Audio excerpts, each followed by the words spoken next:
যেই বান্দা বান্দি নামাজের ব্যাপারে অলসতা করবে, আল্লাহর হাবিব জানিয়ে দেয় তাকে 15 প্রকারের শাস্তি দেওয়া হবে। এর মধ্যে 5 প্রকার দুনিয়াতে, 3 প্রকার মৃত্যুর সময়, 3 প্রকার কবরের মধ্যে দেওয়া হবে, 3 প্রকার কবর থেকে উঠানোর পরে দেওয়া হবে।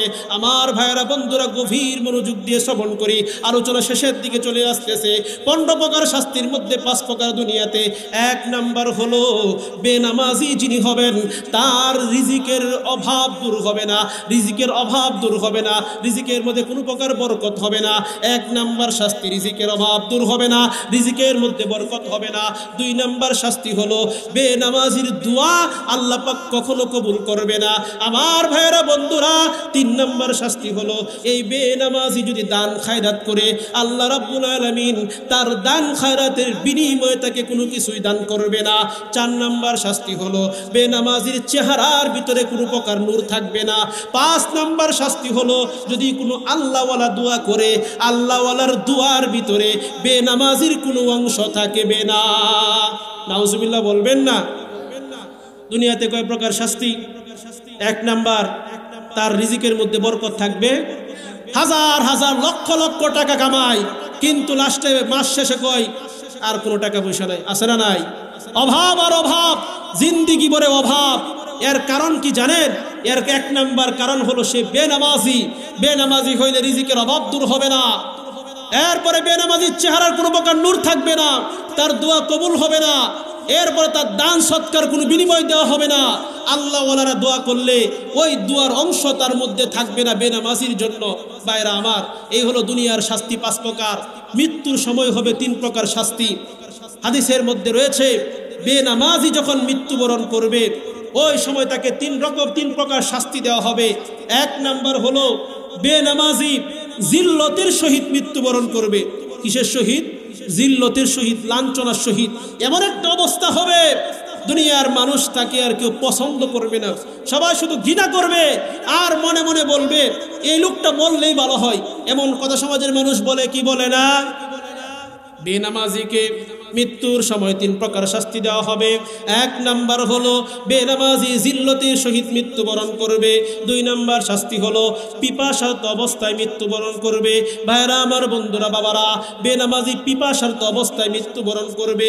দুনিয়ার যে সমস্ত সমুদ্র নদীর পানিও যদি বেনামাজিকে পান করানো হয় তাহলে বেনামাজির তৃষ্ণা নিবারণ হবে না। 3 নাম্বার শাস্তি হলো বেনামাজির মৃত্যুর সময় দেওয়া হবে, সেটা হলো বেনামাজি ক্ষুধার্ত অবস্থায় মৃত্যুবরণ করবে। দুনিয়ার সমস্ত খাবার যদি বেনামাজিকে খাওয়ানো হয় তারপরেও বেনামাজির উদর পরিপূর্ণ হবে না। 3 প্রকার শাস্তি হলো মৃত্যুর সময় যখন মৃত্যুবরণ করবে। বেনামাজির কবরের মধ্যে 3 প্রকার শাস্তি দেওয়া হবে। 1 নাম্বার হলো বেনামাজিকে যখন কবরের মধ্যে রাখা হবে, বেনামাজিকে কবরের মধ্যে যখন রাখা হবে কবরটা এত সংকীর্ণ হয়ে যাবে, বেনামাজির কবর সংকীর্ণ হয়ে যাবে, 3.5 হাত কবর, তারপরে আরো ছোট হয়ে যাবে। কিতাবের মধ্যে পাওয়া যায় কবর যখন সংকীর্ণ হয়ে যাবে ডান দিকের মাটিগুলো বেনামাজিকে চাপ দিবে, বাম দিকের মাটিগুলো বেনামাজিকে চাপ দিবে। মাটিগুলো যখন পরস্পর যখন চাপাচাপি শুরু হয়ে যাইবে, কিতাবের মধ্যে পাওয়া যায় বেনামাজির ডান দিকের মাটি চাপ দেওয়ার সঙ্গে সঙ্গে ডান দিকের হাড্ডিগুলো বাম দিক দিয়ে বের হয়ে যাবে, বাম দিকের হাড্ডিগুলো ডান দিক দিয়ে বের হয়ে যাবে। প্রথম শাস্তি হলো কবরটা সংকীর্ণ হয়ে যাবে।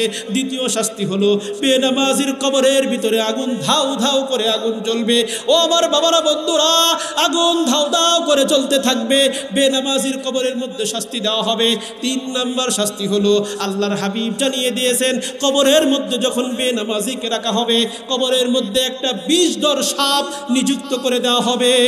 যেই সাপটার দীর্ঘ হবে 1 দিনের রাস্তা, সকাল থেকে সন্ধ্যা পর্যন্ত আপনি আমি যতদূর পর্যন্ত ভ্রমণ করতে পারবো এত দৈর্ঘ্য হবে সাপটা। ওই সাপটার চক্ষুগুলো হবে আগুনের তৈরি, সাপের আঙ্গুলগুলো হবে লোহার তৈরি, এই সাপটা ওই বেনামাজিকে দংশন করতে থাকবে। ভাইরা আমার, বন্ধুরা আমার, দংশন করার সঙ্গে সঙ্গে একবার সুবল দেওয়ার সঙ্গে সঙ্গে এই মুর্দাটা বেনামাজি 70 গজ মাটি নিচে চলে যাবে। তাকে আবার উঠানো হবে, আবার দংশন করা হবে, আবার উঠানো হবে, আবার দংশন করা হবে। এভাবে একদিন নয়, 2 দিন নয়, কিয়ামত পর্যন্ত বেনামাজির কবরের ভিতরে শাস্তি চলতে থাকবে। কবরের আযাব কত কঠিন সইতে আমি পারবো না। কবরের আযাব কত কঠিন সইতে আমি পারিব না। মৃত্যু যন্ত্রণা কত কঠিন সইতে আমি পারিব না। মৃত্যু যন্ত্রণা কত কঠিন সইতে আমি পারিব না। ওগো দয়াময় হে রহিম, চাই যে শুধু তোমার করুণা। কবরের আযাব কত কঠিন সইতে আমি পারিব না। মসজিদের ওই পালকি খানা আসবে সবার দ্বারে সবার জানা।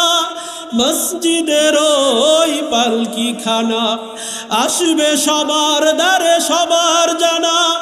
বড়ই পাতার গরম পানি শেষ গোসল দিবে সব জনা। গোসল শেষে সাদা কাফনে চির বিদায় দিবে হে মনা। কবরের আযাব কত কঠিন সইতে আমি পারবো না। ঠিক কিনা আমার ভাইয়েরা, বন্ধুরা? বলতেছিলাম বেনামাজি যখন মৃত্যুবরণ করবে, বেনামাজিকে 15 প্রকার শাস্তি দেওয়া হবে। দুনিয়ার জিন্দেগিতে 5 প্রকার, মৃত্যুর সময় 3 প্রকার, যখন কবরের মধ্যে রাখা হবে 3 প্রকার শাস্তি দেওয়া হবে। হাদিসের মধ্যে আল্লাহর হাবিব জানিয়ে দেয়, যেই ব্যক্তিটা বেনামাজি হইয়া মৃত্যুবরণ করবে, আল্লাহর হাবিব বলে জোহরের নামাজ না পড়ার কারণে এই পাপিষ্ঠকে, এই নরধমকে জোহরের নামাজ না পড়ার কারণে জোহর থেকে আসর পর্যন্ত অত্যাচার করা হবে, পিটানো হবে। আসরের নামাজ না পড়ার কারণে আসর থেকে মাগরিব পর্যন্ত প্রহার করা হবে। মাগরিবের নামাজ না পড়ার কারণে মাগরিব থেকে এশা পর্যন্ত প্রহার করা হবে। এশারের নামাজ না পড়ার কারণে ফজর পর্যন্ত দংশন করা হবে, প্রহার করা হবে। ফজরের নামাজ না পড়ার কারণে জোহর পর্যন্ত দংশন করা হবে। ও বাবারা, বন্ধুরা, একটিবার চিন্তা করছিনি দুনিয়ার জমিনের মাঝে, দুনিয়ার জিন্দেগিতে কত নামাজ আপনি আমি ছেড়ে দিয়েছি? এবার একটু চিন্তা করি, মনকে বলি, আরে মন, চোখের সামনে কত মানুষ মৃত্যুবরণ করতেছে। আরে মন, মরণ কখন চলে আসে কেউ বলতে পারি না। এই তো গতকালকে এক জায়গায় মাহফিলে গেলাম, ওই যে গোবিন্দপুর শোলগাঁয়ের মাহফিলে বয়ান করতেছি। আমার মুসল্লি হাজী সাহেব আমার কাছে ফোন দেয়, হুজুর আপনি কোথায় রয়েছেন? আমি বললাম আমি তো মাহফিলে বয়ান করতেছি। মুসল্লি আবার ফোন দিয়ে বলে, হুজুর গো, আমার ভাতিজা আতাউল্লাহর সন্তান হয়েছে। হুজুর, সন্তান হওয়ার পরে গৌরীপুর থেকে ময়মনসিংহ মেডিকেলে এনে নিয়ে যাচ্ছে। হুজুর, 8 মাস গর্ভে ধারণ করার পরে সন্তান দুনিয়াতে নরমাল এসেছে। ময়মনসিংহ মেডিকেল নেওয়ার পরে হুজুর 2 ঘন্টা পরে যখন অক্সিজেন খোলা হলো, ডাক্তার বলে দিল সন্তান আর জীবিত নাই, সন্তান মারা গিয়েছে। হুজুর গো, কখন আসতে পারবেন? জানাজা আপনাকে পড়াইতে হবে। আরে ভাই, দুনিয়া এমন একটা জায়গা, যেই জায়গার ভিতরে আসার সিরিয়াল আছে কিন্তু যাওয়ার কোনো সিরিয়াল নাই। কথা বলেন ঠিক কিনা? পৃথিবীর জিন্দেগিতে আগে দাদা আসছে, এরপরে বাবা আসছে, এরপরে সন্তানের পরে নাতি, কিন্তু এই দুনিয়া থেকে যাওয়ার কোনো সিস্টেম নাই। দাদার আগে নাতি চলে যাচ্ছে, নাতির আগে ছেলে চলে যাচ্ছে, ছেলের আগে বাবা চলে যাচ্ছে। কথা বলেন ঠিক কিনা? এজন্য আপনার আমার জানা নাই। ও বাবা, ও যুবক ভাই, পর্দার অন্তরালের মা, কখন কিভাবে কোথায় মারা যায় আপনি আমি কেউ বলতে পারি না। 1 মিনিটের নেই ভরসা, কোথায় শেষ হয়ে যাবে সব রঙ্গ তামাশা। আজকের দুনিয়ার জিন্দেগিতে কোথায় ঘুরতেছি, কোথায় সময় নষ্ট করতেছি। কবি বলেন, কাহা সে আয়া হো, কিস লিয়ে আয়া হো, কিয়া কর রাহা হো, কাহা যায়েগা। কোথা থেকে এসেছো, কোথায় এসেছো, কি করতেছো, কোথায় যাবে, কোথায় ঠিকানা একটিবার চিন্তা করি না। কোথায় আমার মরণ হবে, এমন একটা সময় চলে আসবে, মরণ হয়ে যাবে, মসজিদের মাইকে এলান হবে, কিছু মানুষ চলে যাবে বাঁশ কাটার জন্য, কিছু মানুষ চলে যাবে কবরস্থান খোঁড়ার জন্য। ও ভাই আমার, ও বন্ধুরা, ও চর পুলিয়ারির যুবক ভাই, ও আমার বৃদ্ধ বাবা, ও পর্দার অন্তরের মা, কে কোথায় মারা যায় কেউ বলতে পারি না, কার কোথায় গুরুস্থান হয় কেউ বলতে পারে না। এজন্য মরার আগে মরার প্রস্তুতি, মরার আগে মরার প্রাথীয় সংগ্রহ করার দরকার আছে না নাই?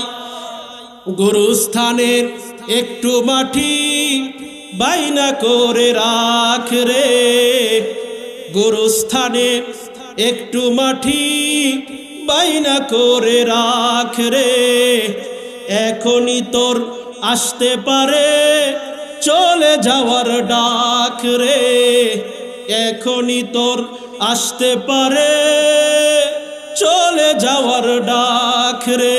কথা বলেন ঠিক কিনা? আতর গোলাপ সুরমা চন্দন, আতর গোলাপ সুরমা চন্দন, কাফন নামের দেহ বন্ধন, কাফন নামের দেহ বন্ধন, আলমারিতে রাখ রে তুলে একটি কুরআন পাক রে, চলে যাওয়ার ডাক রে, চলে যাওয়ার ডাক রে। গুরুস্থানে একটু মাটি বাইনা করে রাখ রে, এখনই তোর আসতে পারে চলে যাওয়ার ডাক রে। ধরতে তোরে লাগবে 6 জন, আপন খুঁজে পাবি কয়জন, ধরতে তোরে লাগবে 6 জন, আপন খুঁজে পাবি কয়জন, একলা পেয়ে খাবে তোকে চিল শকুনার কাখ রে, চলে যাওয়ার ডাক রে, চলে যাওয়ার ডাক রে। কাদিস না মন বুকার মতো এমনই তো হয়, এই তো জীবন খোদার দেওয়া, তোর তো জীবন নয় রে, তোর তো জীবন নয়। মাটির খাঁচা প্রাণের ময়না, চিরদিনই আপন রয়না, মাটির খাঁচা প্রাণের ময়না, চিরদিনই আপন রয়না, ভেঙে গেলে খাঁচা একদিন পাখি যাবে চলে চলে। এজন্য ভাইরা, বন্ধুরা, বাবারা, বলতেছিলাম গুরুস্থানের মাটি কার কোথায় হয় বলা যায় না। একদিন আপনি আমি মৃত্যুবরণ করবো, এটা নিশ্চিত। আপনি মানেন আর না মানেন, আমাদেরকে মরতে হবে, মরার পরে আল্লাহর সামনে দাঁড়াইতে হবে, হিসাব নিকাশ দিতে হবে। এজন্য বলতেছিলাম, যে ব্যক্তি বেনামাজি হইয়া মৃত্যুবরণ করবে 15 প্রকার শাস্তি, দুনিয়াতে 5 প্রকার, মৃত্যুর সময় 3 প্রকার, কবরে রাখার পরে 3 প্রকার। কবরে রাখার পরে প্রথম শাস্তি, কবরটা সংকীর্ণ হয়ে যাবে। 2 নাম্বার হলো কবরটা, কবরের ভিতরে আগুন ধাউ ধাউ করে জ্বলবে। 3 নাম্বার হলো কবরের ভিতরে বিষধর সাপ নিযুক্ত করে দেওয়া হবে। এই ব্যক্তিকে যখন কবর থেকে উঠানো হবে তখন 3 প্রকার শাস্তি দেওয়া হবে। 1 নাম্বার শাস্তি হলো এই ব্যক্তিটার হিসাব অত্যন্ত কঠিনভাবে নেওয়া হবে। হাদিসের মধ্যে পাওয়া যায়, আল্লাহর হাবিব জানিয়ে দেয়, মান হুসিবা উকিবা, যার হিসাব নেওয়া হবে সেই ধরা খাবে। 3 নাম্বার শাস্তি হলো, 2 নাম্বার শাস্তি হলো এই ব্যক্তির উপর আল্লাহ পাক নারাজ থাকবে। 3 নাম্বার শাস্তি হলো এই ব্যক্তিটাকে আল্লাহ পাক জাহান্নামের মধ্যে পাঠাইয়া দিবে, নাউজুবিল্লাহ। এবার মৃত্যুর আগে হলো দুনিয়ার জিন্দেগিতে 5, মৃত্যুর সময় 3, কবরের মধ্যে 3, কবরের থেকে উঠানোর পরে 3, কত হইল? 3 3 9 আর 5 কত? 14। বাকি আছে 1 প্রকার। হাদিসের বিভিন্ন কিতাবের মধ্যে পাওয়া যায় 1 প্রকার শাস্তি হলো এই বেনামাজি যখন কবর থেকে উঠবে, ময়দানে মাহশরে এই বেনামাজির কপালের ভিতরে লেখা থাকবে, হে আল্লাহর হক বিনষ্টকারী, এ আল্লাহর দুশমন, তুই দুনিয়াতে আল্লাহর হক নষ্ট করেছিস, আজকের এই দিনে তুই আল্লাহ পাকের রহমতের আশা করিস না, যা তুই জাহান্নামে চলে যা। বলেন নাউজুবিল্লাহ। এজন্য ভাইরা আমার, বন্ধুরা, যদি বেনামাজি হয়ে যায় তাহলে আপনার আমার ঠিকানা কোথায় হবে? বলেন না কোথায়? জাহান্নাম। এই নামাজই আপনাকে আমাকে জান্নাতে নিয়ে যাবে, এই নামাজই আপনাকে আমাকে জাহান্নামে নিয়ে যাবে। যদি নামাজি হই ঠিকানা হবে জান্নাত, বেনামাজি হলে ঠিকানা কোথায়? কথা স্পষ্ট এবং ক্লিয়ার। এবার প্রশ্ন এবং আপনাদের কাছে আমার জানার প্রশ্ন, নামাজ আপনারা পড়বেন কি পড়বেন না বলেন তো দেখি। কারা কারা নামাজ পড়বেন একটু হাতটি তুলেন দেখি। আল্লাহ রাব্বুল আলামিন এই হাতকে কবুল করে সকলে বলি আমিন। কোরআনের মধ্যে আল্লাহ পাক বলেন, জান্নাতীরা যখন জান্নাতে চলে যাবে, জাহান্নামীরা যখন জাহান্নামে যাবে, এবার জান্নাতীরা জান্নাতের ভিতরে ঘোরাঘুরি করবে। কারণ জান্নাতে যাওয়ার পরে তাদের কোনো নির্দিষ্ট সীমানা থাকবে না, যার যা কিছু ইচ্ছা সে তাই করতে পারবে, যেখানে ইচ্ছা সেখানে ভ্রমণ করতে পারবে।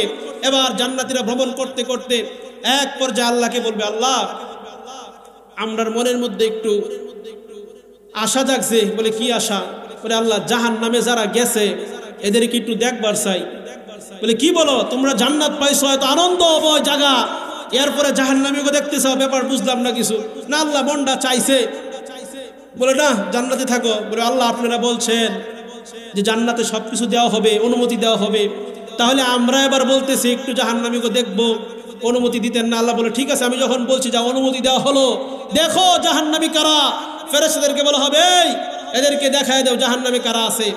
এবার জান্নাতীরা জান্নাতের জানালা দিয়ে তাকায় তাকায় দেখবে জাহান্নামের মধ্যে এমন কিছু মানুষ রয়েছে যাদের সঙ্গে দুনিয়ার জমিনে এরা উঠা বসা করত, চলাফেরা করত, একসাথে বসে দোকানে চা খাইতো, আড্ডা দিত, গল্প গুজব করতো, ব্যবসা করতো, বাণিজ্য করত। এবার জান্নাতবাসী যারা হবে, কোরআনের মধ্যে আল্লাহ পাক জানিয়ে দেয় জান্নাতবাসীরা জাহান্নামীদেরকে জিজ্ঞাসা করবে, মা সালাকাকুম ফি সাকার। এ আমার বাবারা, বন্ধুরা, এ যুবক ভাই, জান্নাতবাসীরা জাহান্নামীদেরকে জিজ্ঞাসা করবে, আরে ভাই ও আমার বন্ধু, দুনিয়ার জমিনে একসাথে ওঠা বসা করতাম, লেখাপড়া একসাথে করেছি, চাকরি বাকরি একসাথে করেছি, গল্প গুজব একসাথে করেছি, আজকে আমরা জান্নাতি তোমরা জাহান্নামী হওয়ার কারণটা কি একটু জানাইবানি?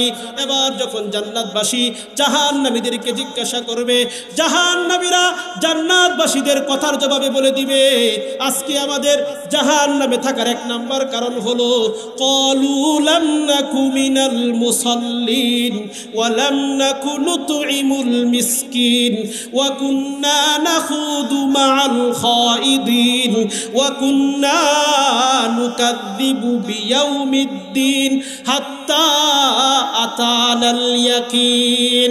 জান্নাতবাসীরা যখন জাহান্নামীদেরকে জিজ্ঞাসা করবে, ভাইরা আমার, দুনিয়া জমিনে একসাথে ওঠা বসা করতাম, আজকে তোমরা জাহান্নামে গেলে, আমরা জান্নাতে আসলাম, এর কারণ কি? জাহান্নামবাসী তখন চারটা কথা বলে দিবে।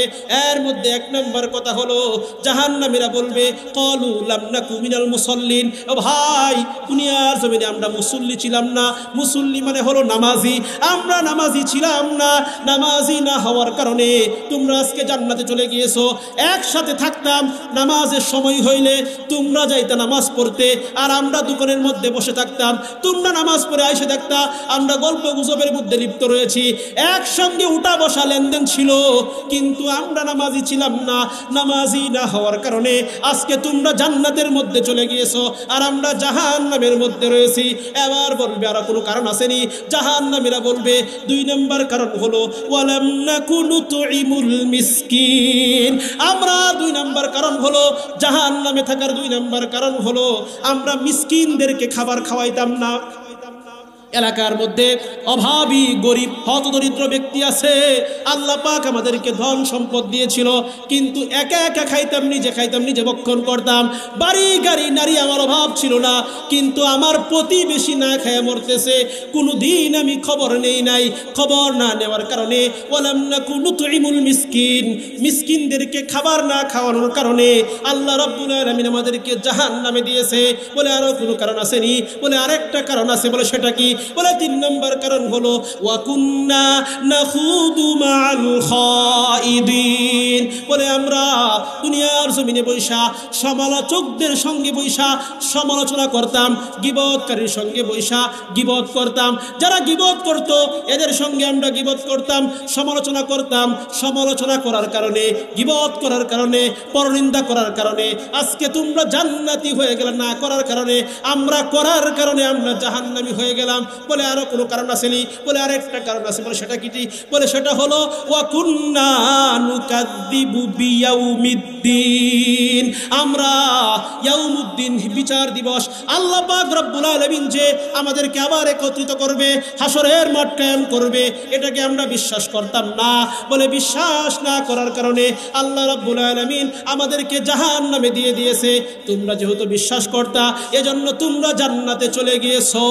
এজন্য ভাইরা, বন্ধুরা, বাবারা, বলতেছিলাম ওই কঠিন ময়দানে মাশরে আল্লাহ রাব্বুল আলামিন নামাজীদেরকে জান্নাতে দিয়ে দিবে, বেনামাজি যারা হবে এদেরকে আল্লাহ পাক জাহান্নামে দিবে। আল্লাহ রাব্বুল আলামিন পৃথিবীর মানুষদেরকে জানিয়ে দিয়েছেন, ওরে দুনিয়ার মানুষেরা, আমি আল্লাহ রাব্বুল আলামিন তোমাদেরকে যে নিয়ামত আমি আল্লাহ দিয়েছি, আমি যে নিয়ামত তোমাদেরকে দিব, তোমরা যদি ওই নিয়ামতের শুকরিয়া আদায় করো রে বান্দা বান্দি, তবে জেনে রাখো লা আযীদান্নাকুম, অবশ্যই অবশ্যই আমি আল্লাহ তোমাদের নিয়ামতকে আরো বাড়াইয়া দিব। আর দুনিয়ার মানুষেরা জেনে রাখো, আর যদি আমার নিয়ামত পাইয়া নিয়ামতের না শুকরিয়া করো রে বান্দা, তাহলে জেনে রাখো ইন্না আযাবি লাশাদীদ, নিশ্চয়ই আমার আযাব অত্যন্ত কঠিন, অত্যন্ত ভয়াবহ। এজন্য বান্দা বান্দি যদি নিয়ামত পায় শুকরিয়া আদায় করে, তাহলে নিয়ামতকে আরো বাড়াইয়া দিবেন তিনি কে? সম্মানিত উপস্থিতি, বনি ইসরাইলের জামানায় তিনজন ব্যক্তি আছিল, এদেরকে আল্লাহ পাক নিয়ামত দিয়েছিল। নিয়ামত দেওয়ার পর আল্লাহ পাক পরীক্ষা করেছে যে এরা কি নিয়ামতের শুকর করে নাকি না শুকরিয়া করে। শুকর করলে নিয়ামত বাড়াইয়া দিবেন তিনি কে? আর না শুকরিয়া করলে আযাব দিবেন কে? আল্লাহ। সম্মানিত সুধী, বনি ইসরাইলের তিন যুবক আল্লাহ পাক তিনজনকে পরীক্ষা করেছেন। তিনজনকে আল্লাহ পাক তিন প্রকারের রূপ দিয়েছেন।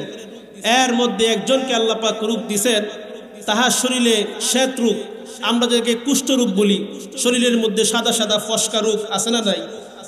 একজনের ছিল কুষ্ঠ রূপ, আরেকজনের ছিল মাথার ভিতরে চুল উড়ে না, বাংলা ভাষায় আমরা যেটাকে বলা হয় টাক মাথা। কি বলেন, চিনে কিনা? টাক মাথা আছে না নাই? এটা রূপ কিনা? এটা টাক মাথা একজনের, তার মানে তার মাথার ভিতরে চুল গজায় না, আমরা এদেরকে টাকলা বলি। আরেকজন ছিল যাকে আল্লাহ রাব্বুল আলামিন চোখের জ্যোতি দেয় নাই, অর্থাৎ উনি অন্ধ। ব্যক্তি তিনজন, রূপ তিনজনকে তিন রকম। কথা বলে ঠিক কিনা? তিন ব্যক্তিকে তিন রকম রূপ দেওয়ার পরে আল্লাহ রাব্বুল আলামিন আল্লাহ পাকের পক্ষ থেকে একজন ফেরেশতাকে পাঠাইলেন মানুষের আকৃতি দিয়ে, মানব আকৃতি দিয়ে আল্লাহ পাক একজন ফেরেশতাকে পাঠাইলেন এই তিন ব্যক্তির কাছে নিয়ামত দিবেন এবং এদেরকে পরীক্ষা করবেন। আল্লাহ রাব্বুল আলামিন এবার মানব আকৃতির ফেরেশতাকে পৃথিবীতে পাঠাইয়া দিলেন। এই তিন ব্যক্তির প্রথম ব্যক্তি যাকে আল্লাহ রাব্বুল আলামিন কুষ্ঠরোগ দিয়েছে, আল্লাহ পাকের পক্ষ থেকে ফেরেশতা এবার কুষ্ঠরোগীর কাছে যে জিজ্ঞাসা করে, এরে আল্লাহর বান্দা, তোমার চেহারায় দেখলে মনে হয় বিষণ্ণতা, মনে হয় মনটা তোমার খারাপ, এর কারণটা কি আমি একটু জানতে পারিনি? এবার কুষ্ঠরোগী বলে, হা হা হা, তুমি ঠিকই ধরেছ, আমার মনটা খারাপের কারণ হলো আমার শরীরের ভিতরে কুষ্ঠরোগ রয়েছে, এজন্য সর্বদাই আমি হতাশার মধ্যে থাকি, সর্বদাই মনটা খারাপ থাকে। এবার আল্লাহ পাকের পক্ষ থেকে মানব আকৃতির ফেরেশতা জিজ্ঞাসা করে, এরে আল্লাহর বান্দা, এই মুহূর্তে তোমার কি দরকার? মনটার মধ্যে শান্তি আসবে কি করলে? এবার কুষ্ঠরোগী বলে দেয়, আমার যদি চেহারার রংটা পরিবর্তন হয়ে যায়, শরীর থেকে যদি আমার কুষ্ঠরোগটা দূর হয়ে যায়, তাহলে মনের ভিতরে প্রশান্তি চলে আসবে। আল্লাহ পাকের পক্ষ থেকে মানবাকৃতির ফেরেশতা এবার বরকতের হাতটা, কুদরতির হাতটা, বরকতের হাতটা এই কুষ্ঠরোগীর শরীরের মধ্যে আস্তে করে লাগিয়ে দেয়। হাত লাগার সঙ্গে সঙ্গে আল্লাহ রাব্বুল আলামিন এই ব্যক্তির শরীর থেকে কুষ্ঠরোগটাকে দূর করে দেন। সুবহানাল্লাহ বলবেন না আপনারা?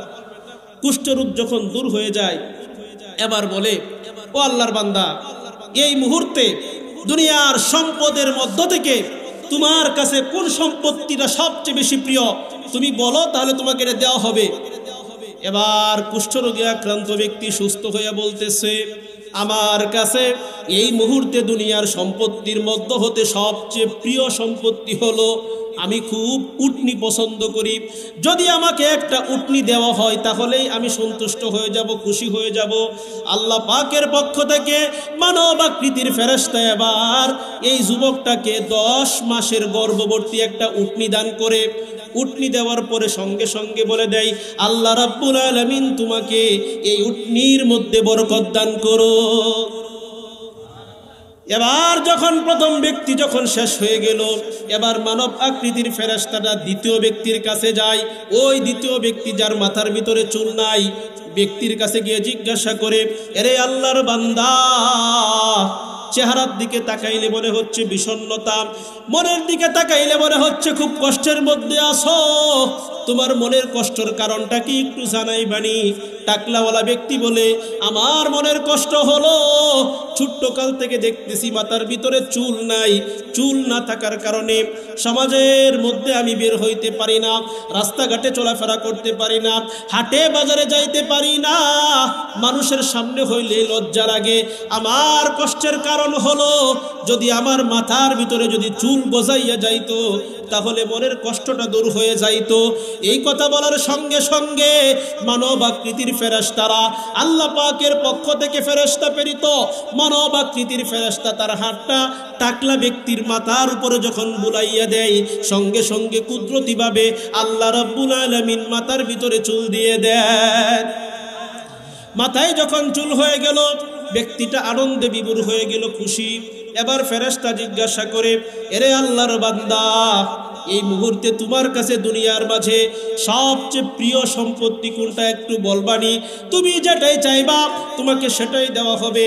এবার ওই ব্যক্তি বলে, দুনিয়ার মাঝে আমার কাছে এই মুহূর্তে সবচেয়ে প্রিয় সম্পদ হলো গাভী। আমি গাভী খুব পছন্দ করি, আমাকে যদি একটি গাভী দেওয়া হয় তাহলে আমার কাছে আনন্দ লাগবে, আমি খুবই আনন্দিত হব। আল্লাহ পাকের পক্ষ থেকে মানব আকৃতির ফেরেশতা এবার এই ব্যক্তিটাকে 10 মাসের গর্ভবতী একটা গাভী দিয়ে দেয়, আর বলে দেয়, এরে আল্লাহর বান্দা, এই গাভীর ভিতরে আল্লাহ পাক তোমাকে বরকত দান করুক। এবার ফেরেশতা 3 নাম্বার ব্যক্তি, যাকে আল্লাহ রাব্বুল আলামিন চোখের জ্যোতি দেয় নাই, অন্ধ বানাইছিল, এই ব্যক্তির কাছে গিয়েও পূর্বের নেই প্রশ্ন করে, এরে ভাই, চেহারার মধ্যে বিষণ্ণতার ছাপ, মনে হচ্ছে খুবই কষ্টের মধ্যে রয়েছো, কষ্টের কারণটা একটু জানাই বানি? বলে, কষ্টের কারণ হলো একটা, সেটা হলো আল্লাহ রাব্বুল আলামিন আমাকে 2টা চক্ষু দেয় নাই। চক্ষু না থাকার কারণে দুনিয়ার মানুষদেরকে আমি দেখতে পারি না, আল্লাহ পাকের আসমান দেখতে পারি না, জমিন দেখতে পারি না, চন্দ্র সূর্য কোনো কিছুই দেখতে পারি না। যদি আল্লাহ রাব্বুল আলামিন আমাকে 2টা চক্ষু দিয়ে দেয় তাহলে আমার মনের কষ্ট দূর হয়ে যাইবে। এই কথা বলার সঙ্গে সঙ্গে মানব আকৃতির ফেরেশতা এবার আল্লাহ পাকের পক্ষ থেকে কুদরতিভাবে যখন হাতটা অন্ধ ব্যক্তির চোখের মধ্যে লাগিয়ে দেয়, সঙ্গে সঙ্গে আল্লাহ রাব্বুল আলামিন এই ব্যক্তির জ্যোতি ফিরাইয়া দেয়। চোখের জ্যোতি যখন ফিরাইয়া দেয়, এবার জিজ্ঞাসা করে, রে ভাই, এই মুহূর্তে দুনিয়ার সম্পত্তির মাঝে তোমার কাছে সবচেয়ে বেশি প্রিয় সম্পত্তি কোনটা? যেটা চাইবে ওইটা দেওয়া হবে। এবার ওই অন্ধ ব্যক্তি চিন্তা ফিকির করে বলে, আমার কাছে এই মুহূর্তে সবচেয়ে বেশি পছন্দনীয় সম্পদ হলো ছাগল। আমি বকরি খুব পছন্দ করি, যদি আমাকে একটা ছাগল দেওয়া হয় তাতেই আমি খুশি হয়ে যাব। আল্লাহ পাকের পক্ষ থেকে মানব আকৃতির ফেরেশতা এই অন্ধ ব্যক্তিকে এবার একটা গর্ভবতী বকরি দান করে। এরে ভাই, বকরি দেওয়ার সঙ্গে সঙ্গে বলে দেয়, আল্লাহ পাক তোমাকে এই বকরির মাঝে বরকত দান করুক। 3 ব্যক্তিকে যখন 3 প্রকারের প্রাণী দেওয়া হয়, বরকতের দোয়া করা হয়। এই আল্লাহ পাকের পক্ষ থেকে মানব আকৃতির ফেরেশতা এবার চলে যায়। অনেক বছর পরে এই ফেরেশতা আবার মানব আকৃতিতে আবার ফিরে আসে। আসার পরে আবার এই 3 ব্যক্তির কাছে যায়। প্রথম ব্যক্তি যাকে আল্লাহ পাক কুষ্ঠ রোগ দিয়েছিল, এই ব্যক্তির কাছে গিয়ে বলে, এরে আল্লাহ পাকের বান্দা, আল্লাহ রাব্বুল আলামিন তোমাকে একটা রোগ দিয়েছিল, কুষ্ঠ রোগ দিয়েছিল, তুমি খুব নারাজ ছিলে, আল্লাহ পাক তোমার এই রোগটাকে দূর করে আল্লাহ পাক তোমাকে উটনি দিয়েছিল, উটনির মাধ্যমে আজকে একটা উটনির বদলতে পাহাড়ের নিচে দেখা যাচ্ছে শত শত উটনি, শত শত উট দেখা যাচ্ছে, এই সবগুলা হইল তোমার। এরে আল্লাহর বান্দা, আমি একজন মুসাফির, আমার বাড়ি অনেক দূরে, সফর করার জন্য আমার কাছে টাকা পয়সা পাথিও কোনো কিছুই নাই। এরে বান্দা, এত সম্পদ আল্লাহ পাক তোমাকে দিয়েছে, যদি এই সম্পত্তিগুলোর মধ্য হতে একটা উট তুমি আমাকে হাদিয়া হিসাবে দিয়ে দাও, আমি এটার উপর সওয়ার হইয়া আমি আমার গন্তব্যে পৌঁছে যাব। এই প্রস্তাব মানব আকৃতির ফেরেশতা প্রথম ব্যক্তির কাছে দেয়। প্রথম ব্যক্তির কাছে যখন দেয় প্রস্তাবটা, প্রথম ব্যক্তি এবার বলে, কি বলতেছেন আপনি? ব্যাপারটা কি বুঝলাম না। আমি কি কোনোদিন কুষ্ঠরোগ আমার কোনোদিন ছিল? জীবনেও আমার কুষ্ঠরোগ ছিল না। নাউজুবিল্লাহ, জোরে বলেন না একটু। রোগ ছিল কি ছিল না বলেন তো দেখি। এবার বলে আমার কোনোদিন রোগ ছিল না, আর তুমি বলতেছো এই যে আমাকে উটনি শত শত উট আমার, এগুলো আমাকে আল্লাহ দিছে। আসলেই না, এগুলো আমি আমার উত্তর অধিকার সূত্রে বাপ দাদার কাছ থেকে পেয়েছি, আমাকে আল্লাহ তাআলা দেয় নাই, বাপ দাদার উত্তরসূরি হিসাবে আমি পেয়েছি। জোরে সুরে বলেন না নাউজুবিল্লাহ। নিয়ামতের শুকরিয়া করলো না? না শুকরিয়া করলো না? শুকরিয়া করলে আল্লাহর পক্ষ থেকে কি নিয়ামত আসবে না আযাব আসবে? এই ফেরেশতা সঙ্গে সঙ্গে বলে দেয়, রে আল্লাহর বান্দা, আল্লাহ পাক তোমাকে যে নিয়ামত দিয়েছিল, নিয়ামতের না শুকরিয়া করলা। আমি আল্লাহর কাছে দোয়া করতেছি, আল্লাহ রাব্বুল আলামিন যেন তোমাকে পূর্বের অবস্থায় ফিরাইয়া দেয়। দোয়া করার সঙ্গে সঙ্গে আল্লাহ রাব্বুল আলামিন এই বান্দাকে পূর্বের অবস্থায় ফিরিয়ে দেয়। শরীরটার ভিতরে আবার কুষ্ঠরোগ হয়ে যায়, সম্পত্তিগুলো মুহূর্তের মধ্যে বিলীন হয়ে যায়। এবার দ্বিতীয় ব্যক্তির কাছে যায়, যেই ব্যক্তিটাকে আল্লাহ পাক টাকলা বানাইছিল। এবার গিয়ে তার কাছে বলে, ভাই আমি একজন মুসাফির, আমার বাড়ি অনেক দূরে, যাবার মতন পাথিও আমার কাছে নাই। এরে বান্দা, তোমার তো কুষ্ঠরোগ, তোমার তো টাকলা ছিল মাথা, আল্লাহ পাক মাথায় চুল দিয়েছে। এরে বান্দা, তোমার টাকা পয়সা কোনো কিছুই ছিল না, তুমি একটা গাভী চেয়েছিলে, আল্লাহ পাক একটা গাভী দেওয়ার পরে এর মধ্যে বরকত দিয়েছে। এই মাঠ ভর্তি যত গরু আর গাভী রয়েছে সবগুলা তোমার, এখান থেকে একটা গাভী আমাকে দিয়ে দাও, আমি আমার পাথিও সংগ্রহ করে এটা বিক্রয় করে আমি আমার গন্তব্যে পৌঁছে যাব।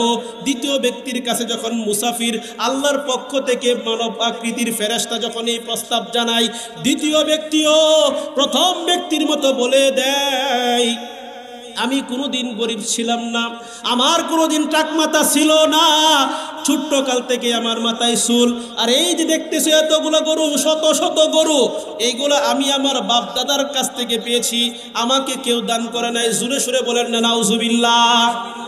নিয়ামত পায় যখন না শুকরিয়া করলো, ফেরেশতা এবার সঙ্গে সঙ্গে দোয়া করে, এরে আল্লাহর বান্দা, আমি আল্লাহর কাছে বলতেছি, আল্লাহ যেন তোমাকে আগের অবস্থায় ফিরিয়ে দেয়। দোয়া কবুল হয়ে যায়, সঙ্গে সঙ্গে ব্যক্তিটা আবার টাকলা হয়ে যায়, সম্পত্তিগুলো একেবারেই শেষ হয়ে যায়। জুড়ে বলেন নাউজুবিল্লাহ। এবার যাই তৃতীয় ব্যক্তির কাছে। তৃতীয় ব্যক্তির কাছে গিয়ে একই প্রস্তাব।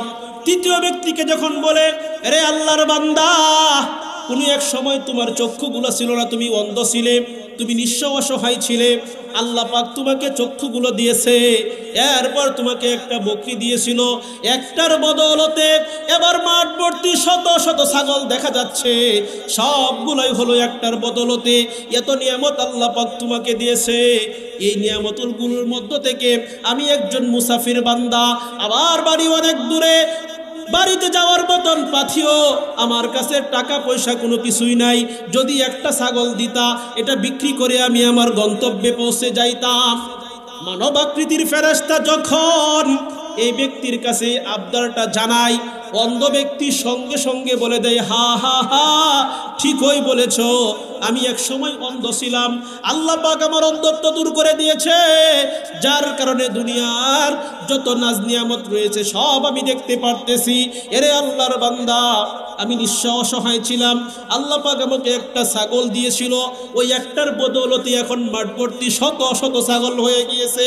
তুমি আমার কাছে একটা ছাগল চেয়েছো, না না না, একটা ছাগল না, আরে ভাই তোমার জয়টা ছাগল প্রয়োজন হয় তুমি নিতে পারো। সুবহানাল্লাহ। আল্লাহ রাব্বুল আলামিনের কাছে এবার মানবাকৃতির ফেরেশতা দোয়া করে, আল্লাহ এই বান্দা তোমার নিয়ামতের শুকরিয়া আদায় করছে, তুমি আল্লাহ তার নিয়ামতকে আরো বাড়াইয়া দাও। বলেন না সুবহানাল্লাহ। এই কথাটা মুসলিম শরীফের মধ্যে রয়েছে, মুসলিম শরীফ 2য় খণ্ডের মাঝে হাদিসের কিতাবের মধ্যে রয়েছে। বলতেছিলাম নিয়ামত পায়া শুকরিয়া আদায় করলে নিয়ামতকে আরো বাড়াইয়া দিবেন তিনি কে? আমাদের সমাজের মধ্যে না শুকরিয়া মানুষ আছে না নাই বলেন তো দেখি? হাজার হাজার মানুষ না শুকরিয়া করতেছে। এবার আপনার আমার শিক্ষা হলো, যদি না শুকরিয়া করি তাহলে আপনাকে আমাকে আযাব দিবেন তিনি কে? সম্মানিত উপস্থিতি, মহা গ্রন্থ আল কুরআনুল কারীম থেকে একটি আয়াতে কারীম আমি তেলাওয়াত করেছিলাম। বিশ্বনবীর অসংখ্য গণিত হাদিস থেকে এক টুকরা হাদিস আমি তেলাওয়াত করেছিলাম। আয়াত এবং হাদিসকে সামনে রেখে অল্প আলোচনা করব ইনশাআল্লাহ। মহা গ্রন্থ আল কুরআনুল কারীমের মাঝে আল্লাহ পাক বলেন, আকিমুস সালাহ ওয়া আতুজ যাকাহ ওয়ারকাউ মা'আর রাকিঈন। আল্লাহ পাক বলেন, এর দুনিয়ার মানুষেরা, আকিমুস সালাহ তোমরা নামাজ কায়েম করো, ওয়া আতুজ যাকাত যাকাত প্রদান করো, ওয়ারকাউ মা'আর রাকিঈন রুকুকারীদের সঙ্গে তোমরা রুকু করো। আমার ভাইয়েরা, বন্ধুরা, বাবারা, আল্লাহ পাক দুনিয়ার জমিনে আপনাকে আমাকে সৃষ্টি করেছে, এর ভিতরে একটা উদ্দেশ্য আছে না নাই? আল্লাহ রাব্বুল আলামিন কুরআনুল কারীমের অন্য আয়াতের মধ্যে জানিয়ে দেয়, আফা হাসিবতুম আন্নামা খলাকনাকুম আবাসা ওয়া আন্নাকুম ইলাইনা লা তুরজাউন। ও দুনিয়ার মানুষেরা, তোমরা কি মনে করতেছো, ধারণা করতেছো যে আমি আল্লাহ রাব্বুল আলামিন তোমাদেরকে অনর্থক সৃষ্টি করেছি, অহেতুক সৃষ্টি করেছি?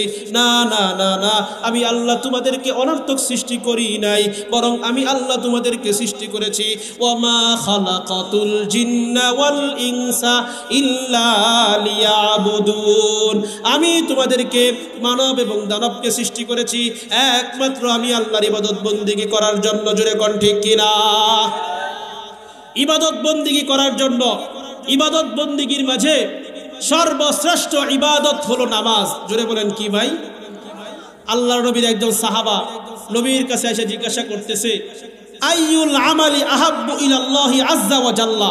ওগো আল্লাহর নবী, আল্লাহ তাআলার কাছে সবচেয়ে বেশি প্রিয় আমল কোনটা? আল্লাহ নবী সঙ্গে সঙ্গে বলে দেয়, আস-সালাতু লিওয়াক্তিহা। আল্লাহ নবী জানিয়ে দেয়, আল্লাহ পাকের কাছে সবচেয়ে বেশি প্রিয় আমল হলো সময় মতো নামাজ আদায় করা। এবার সাহাবা আবার পাল্টা জিজ্ঞাসা করে, সুম্মা আইয়ুন ইয়া রাসূলুল্লাহ, ওগো আল্লাহর নবী, এরপরে কোন আমলটা আল্লাহর কাছে সবচেয়ে বেশি প্রিয়? আল্লাহর হাবিব জানিয়ে দেয়, দ্বিতীয় নম্বরে হলো সুম্মা বিররুল ওয়ালিদাইন, 2 নম্বর হলো পিতামাতার সহিত সৎ ব্যবহার করা। এবার সাহাবা আবার জিজ্ঞাসা করে, সুম্মা আইয়ুন ইয়া রাসূলুল্লাহ, ওগো আল্লাহর নবী, এরপরে কোন আমলটা আল্লাহর কাছে সবচেয়ে বেশি প্রিয়? নবী আমার জানিয়ে দেয়, আল জিহাদু ফি সাবিলিল্লাহ, আল্লাহর রাস্তায় জিহাদ করা হলো আল্লাহর কাছে সবচেয়ে বেশি প্রিয়। বলেন সুবহানাল্লাহ। নামাজের কথা কুরআনুল কারীমের মধ্যে একবার দুইবার নয়, বরং 80-রও বেশি জায়গায় আল্লাহ রাব্বুল আলামিন নামাজের কথা বলেছেন। নামাজ হলো ইবাদতের মাঝে সর্বপ্রথম যে ইবাদত আল্লাহর কাছে প্রিয়, এবং সর্বপ্রথম যে ইবাদত মানুষকে করতে বলা হয়েছে সেটার নাম হলো কি ভাই বলেন তো দেখি? নামাজ। এই নামাজ যদি সমাজের মধ্যে নামাজ যদি চালু হয়ে যায়, সমাজের 100% মানুষ যদি নামাজ আদায় করে, তাহলে বর্তমান সমাজে যে হানাহানি, মারামারি, কাটাকাটি চলতেছে সব কিছু দূর হয়ে যাবে যদি প্রত্যেকটা বালেগবান পুরুষ এবং নারী নামাজি হয়ে যায়। কথা বলেন ঠিক কিনা? আজকের সমাজের 95% মানুষ নামাজ পড়ে না। চিল্লায় বলেন ঠিক কিনা? কেমনে বললাম 95%? আপনারা ফজরের নামাজে মসজিদে গিয়ে দেখেন প্রত্যেকটা এলাকার মহল্লার মসজিদের মধ্যে 4 জন 5 জন 3 জন, কথা বলেন ঠিক কিনা? 95 জন মানুষ মসজিদে আসে না। ফজরের নামাজ যারা মসজিদে গিয়ে পড়ে এরাই হলো সমাজের ভিতরে প্রকৃত হাকিকি নামাজি, কথা বলেন ঠিক কিনা? কিছু মানুষ তো সমাজে আছে, নামাজ তো পড়ে, আসরেরটা বা মাগরিবেরটা পড়ে, এক কারণ কয়েকটা যারা ব্যবসায়ী আছে এরা মাগরিবের সময় যা, কিছু নেতা আছে এলাকার, তারা চিন্তা করে মসজিদে না গেলে এখন কেমন দেখা যায়, নেতাগিরি করি। আবার কিছু আছে বেওয়াই বাড়িতে ঘুরতে আইছে, এবার যদি মসজিদে না যা বলবো বেওয়াই তো নামাজ টামাজ পড়ে না। এইরকম লোক আমাদের সমাজে আসে না নাই? সম্মানিত উপস্থিতি, অথচ নামাজ এত গুরুত্বপূর্ণ, এত গুরুত্বপূর্ণ। আল্লাহ পাক কোরআনে বলছে, নবীর হাদিসের মধ্যে অসংখ্য অগণিতবার নামাজের কথা বলা হয়েছে। আল্লাহ নবীর হাদিস, নবী হাদিসের মধ্যে বলেন, মান হাফাযা আলাস সালাওয়াত আকরামাহুল্লাহু তাআলা খামসু খিসাল। আল্লাহর হাবিব জানিয়ে দেয়, যেই বান্দা বান্দিটা 5 ওয়াক্ত নামাজকে হেফাজত করবে, আল্লাহ রাব্বুল আলামিন তাকে 5টি পুরস্কারে পুরস্কৃত করবেন। বলেন সুবহানাল্লাহ। পুরস্কার কয়টা দিবেন বলেন তো দেখি? মনে রাখবেন, বাড়িতে গিয়ে বাড়ি হলে শুনাইবেন। 5 ওয়াক্ত নামাজ যে ব্যক্তি গুরুত্ব সহকারে আদায় করবে, আল্লাহ পাক তাকে 5টা পুরস্কারে পুরস্কৃত করবেন। এর মধ্যে 1 নাম্বার হলো, আল্লাহর হাবিব জানিয়ে দেন, ওয়ায়ারফাউ আনহু যিকাল আইশি। আল্লাহ রাব্বুল আলামিন তার রিজিকের অভাব দূর করে দিবেন। বলেন না সুবহানাল্লাহ। রিজিকের অভাব, সকালবেলায় বের হই, সন্ধ্যাবেলায় ঘরের মধ্যে আসি, সারাদিন যে কষ্ট করি, এর 1 নাম্বার কারণ হলো রিজিক। কথা বলেন ঠিক কিনা? আজকের সমাজের মানুষরা হাজার হাজার লক্ষ লক্ষ কোটি কোটি গুণ টাকা কামাইতেছে, তারপরেও রিজিকের অভাব দূর হয় না। কথা বলেন ঠিক কিনা? কোটি টাকার মালিক দেখো, অভাব হয় না দূর। কোটি টাকার মালিক দেখো, অভাব হয় না দূর।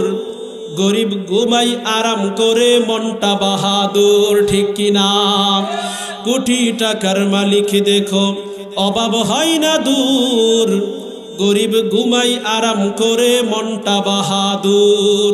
হৃদয়ে থাকিবে যাহার নম্রতা সদা, হৃদয়ে থাকিবে যাহার নম্রতা সদা। রহমত আসিবে সেটা প্রভুর ওয়াদা। বরর বড়াই করো যদি, রহমত আসবে না। বরর বড়াই করো যদি, রহমত আসবে না। নিজেকে নিজে ছোট মনে করিও সদা, নিজেকে নিজে ছোট মনে করিও সদা। উঁচু জমিন থেকে পানি নিচু জমিনে যায়, উঁচু জমিন থেকে পানি নিচু জমিনে যায়। তেমনি খোদার রহমত আসে নম্রতার হৃদয়। ঠিক কিনা? ফেরাউনের লাশটা দেখো মিশর জাদু ঘরে, ফেরাউনের লাশটা দেখো মিশর জাদু ঘরে। খাই না মাটি পোকা মাছি সবাই ঘৃণা করে। এজন্য ভাইয়েরা, বন্ধুরা, বাবারা, বলতেছিলাম 5 ওয়াক্ত নামাজ যদি কোনো বান্দা বান্দি গুরুত্ব সহকারে আদায় করে, আল্লাহ রাব্বুল আলামিন তাকে 5টি পুরস্কার দান করবেন। 1 নাম্বার হলো রিজিকের অভাব আল্লাহ পাক নামাজি ব্যক্তির দূর করে দিবেন। 2 নাম্বার পুরস্কার হলো, আল্লাহর হাবিব জানিয়ে দেয়, ওয়া আযাবাল কবরি। 5 ওয়াক্ত নামাজ পড়লে আল্লাহর হাবিব জানিয়ে দেয়, কবরের আযাব আল্লাহ পাক দূর করে দিবেন। 3 নাম্বার পুরস্কার হলো, আল্লাহর হাবিব জানিয়ে দেয়, যেই বান্দা বান্দি 5 ওয়াক্ত নামাজ গুরুত্ব সহকারে আদায় করবে, আল্লাহর হাবিব জানিয়ে দেয়, ওই ব্যক্তিটা ফুল সিরাতের রাস্তা বিদ্যুতের গতিতে পার হয়ে যাবে। 4 নাম্বার পুরস্কার হলো, যেই বান্দা বান্দি 5 ওয়াক্ত নামাজ গুরুত্ব সহকারে আদায় করবে, আল্লাহর হাবিব জানিয়ে দেয়, ওয়ায়ুতিল্লাহু কিতাবাহু বিয়ামিনিহি। আল্লাহ রাব্বুল আলামিন ওই বান্দাকে ডান হাতে আমলনামা দিয়ে দিবেন। কুরআনুল কারীমের মধ্যে রয়েছে, আল্লাহ পাক জানিয়ে দিয়েছেন, ওয়া আসহাবুল ইয়ামিন। কাল কিয়ামতের ময়দানে যখন আল্লাহ পাক হিসাব যখন করতে থাকবেন, কিছু মানুষকে আল্লাহ পাক ডান দিকে রাখবেন, কিছু মানুষকে আল্লাহ পাক বাম দিকে রাখবেন। কুরআনুল কারীমের মধ্যে আল্লাহ পাক জানিয়ে দেয়, যারা ডান দিকের লোক হবে, যাদের আমলনামা ডান হাতে দেওয়া হবে, আল্লাহর হাবিব জানিয়ে দেয়, ওই ব্যক্তিটাই আল্লাহ পাকের জান্নাতে চলে যাবে। 5 ওয়াক্ত নামাজ পড়লে 4 নাম্বার পুরস্কার হলো ডান হাতে আমল নামা দেওয়া হবে। 5 নাম্বার পুরস্কার হলো আল্লাহর হাবিব জানিয়ে দেয়, আল্লাহ রাব্বুল আলামিন হাবিবকে জানিয়ে দিয়েছেন 5 ওয়াক্ত নামাজ গুরুত্ব সহকারে আদায় করলে আল্লাহ রাব্বুল আলামিন বিনা হিসাবে ওই বান্দা বান্দিকে জান্নাতের মধ্যে প্রবেশ করাইবেন। এজন্য পুরস্কার কয়টা? ভাইরা আমার, বন্ধুরা আমার, হাদিসের মধ্যে আরো রয়েছে হযরত আবু যর গিফারি থেকে বর্ণিত। আমি হাদিসটা আপনাদের কাছে বলে যাচ্ছি স্মরণ রাখার জন্য। আমরা ছোট্ট কাল থেকে এই হাদিস শুনে এসেছি। আল্লাহর হাবিব জানিয়ে দেয় হযরত আবু যর থেকে বর্ণিত, নবী আমার শীতের দিনে খরজাবিনাস শীতা, শীতকালে নবী আমার ঘর থেকে বের হয়। ঘর থেকে বের হওয়ার পরে আল্লাহর হাবিব এবার একটি গাছের ডালের ভিতরে ধরলেন। গাছ থেকে পাতাগুলো ঝরে ঝরে পড়তেছে। এমন সময় আল্লাহর হাবিব গাছের ডাল ধরে একটু নাড়া দিলেন, দেখা গেল পাতাগুলো আরো বেশি করে ঝরে ঝরে পড়তেছে। এমন সময় আল্লাহর হাবিব হযরতে আবু যর গিফারিকে ডাক দিয়ে বলে, এরে আবু যর।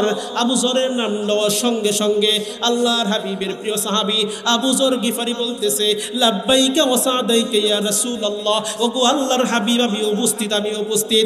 এবার আল্লাহর নবী আবু যরকে বলতেছে, এরে আবু যর, ইন্নাল আবদাল মুসলিমা, যখন মুসলমান বান্দা 5 ওয়াক্ত নামাজ গুরুত্ব সহকারে আদায় করবে, আল্লাহ রাব্বুল আলামিন এই গাছ থেকে যেমন ভাবে পাতাগুলো ঝরে ঝরে ফালাইয়া দিতেছে, 5 ওয়াক্ত নামাজ পড়ার কারণে আল্লাহ পাক বান্দা বান্দির শরীর থেকে সমস্ত গুনাহ খাতাকে ঝরে ফেলে দিবেন।